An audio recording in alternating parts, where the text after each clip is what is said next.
د کلهاري دښتې پر څنډه د میرکټ په نوم دغه ژبې له لمر ختو سره سم له خپلو څمڅو راووتل. غواړي ځانونه ګرم کړي، ځینې یې ډېر په غور ګوري. په دې خبر نه دي چې د سهار وختي دغه حرکات یې په نړۍ کې خپرېږي، هغه هم په ژوندۍ بڼه. او د سفاري لارښود یې په اړه معلومات ورکوي. په بریتانیا کې د میلز کورنۍ پر کور دي. میرکټ لیدلی سې؟ دا تصویرونه یې د بندیزونو له زړه تنګۍ لرې د افریقا دښتو ته بیایي. ښه آرام احساس درکوي. د بوټو غږونه مې خوښیږي، آراموي دي. په دې کې ټول برخه اخیستلی شو.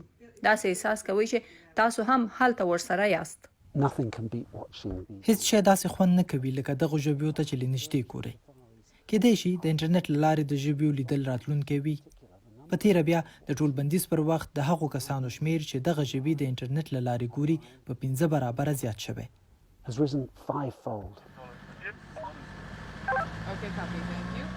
د سیلانیانو د ډلو پر ځای یو شمیر د فلم جوړولو عمله ګرځي او داسې ښکاري چې ژبې یې هم توپیر کولی شي. زه 100% کې ویلی شم چې د وحشي سپیانو او فیلانو لیدنه زیاته شوې. خلک نشته چې وویریږي. آیا همدا یې لامل کېدلی شي؟ هرومرو کېدلی شي. دا زما نظریه ده. خو آیا دا به پایښت ولري؟ آیا موږ به بیا سفر کولو ته زړه ښه کړو؟ او که د انټرنیټ له لارې لیدنه به په نوي عادي حالت بدل شي؟ فکر کوم د انټرنیټ له لارې سیاحت به د راتلونکي یو برخه وي. دا ډیره مهمه ده چې موږ خپل طبیعي میراث له هر چا سره شریک کړو، پرته له دې چې تاوان ورواړو، ځکه چې موږ مینه ورسره لرو.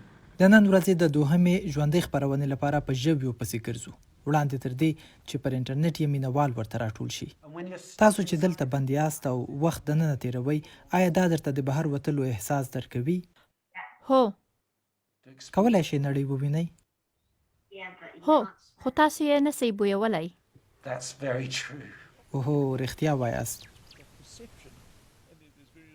بویولی یې نشئ. ټکنالوژي او انټرنیټ هم خپل محدودیتونه لري.